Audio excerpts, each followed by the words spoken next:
Армысың қызық. Кеше бір ролик жіберген. Шежіре туралы. Ұзақ ролик. Мен жаңағы роликті айтқан.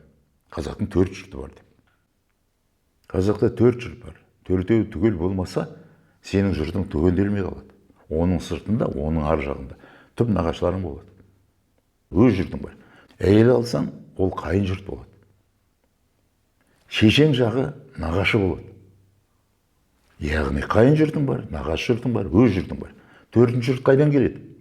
Әкеңнің шеше жағын қазақ тай жұрт дейді. Әкеңнің шеше жағын тай жұрт дейді. Қаншама тойлар өтіп жатыр. Нағашы жұртқа сөз беріледі, қайын жұртына сөз беріледі, құдалар деп. Өз жұртына керемет сөз беріледі. Бірақ әкесінің шеше жағын атап тұрып, біздің тай жұртымыз келді. Тай жұрты әкемнің шеше жағынан жұртым келіп отыр деп. Сөз берді ма? Қадірлеп, қастерлеп. Ары кетсе менің әжеме сөз береміз дейді. Болды. Жаным-ау, сенің әжеңнің жұрты бар ғой. Оның да құнанбалы елі бар. Оның да күйеу балалары бар, келіндері бар. Оның да әке шешесі болған. Сенің әкеңнің шешесінің де әке шешесі болған ғой. Мінекей 4-еу қайдан келеді? Қазақтың осы тай жұрты құрылған. 4 жұрттан тұрасың. Оның ар жағында түп нағашыларың бар. Тойыңа түгел шақыруды үйрен қазақ. Тойдан безіп кетуші болма. Қазір біздің тойда кездесетіннен басқа кездесетін жеріміз қалмай бара жатыр. Қазақты қазақ толыққанды түсіну үшін, қаныңды іздеп тауып үшін, сөздің құдіретін көкке көтеріп бата, тілек, лебіз, ниет, ықылас айтатын, жылы сөз айтып жаныңды жібітетін қазір тойлардан басқа нәрсе қалмай бара жатыр. Оның да уақыты өтер, басқа әлем келер. Қазақ қазақты шежіре арқылы іздейтін күн келер.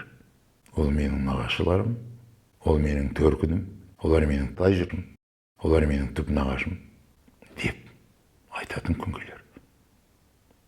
Қазақты қазақ өлтіруге болмайды. Шежіре заңдылығына қарасаң, баяғыда бірін-бірі туып біткен. Сондықтан қазақтың ұлы дүние танымы бойынша қойныңда жатқан әйелің қарын бөлең болады. Бір қарында бірге жатқасың. Ол сенің қарын бөлең болатын болса, сен кімсің оның? Қазақ заңдылығын ізде, қазақ.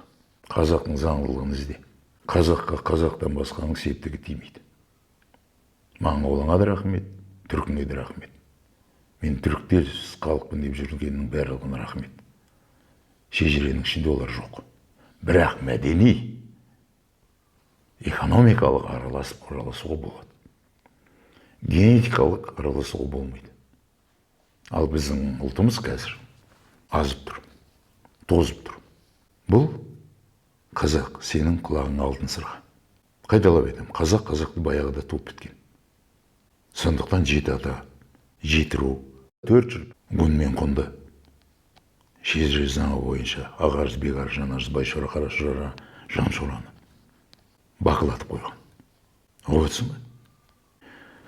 Қазақтың саяси деген сөзі бар. Сая сат деген сөзі бар. Саяңды сатушы болма. Ол шежіреде орныққан. Сенің саяң ол тек қана қазақ ұлты.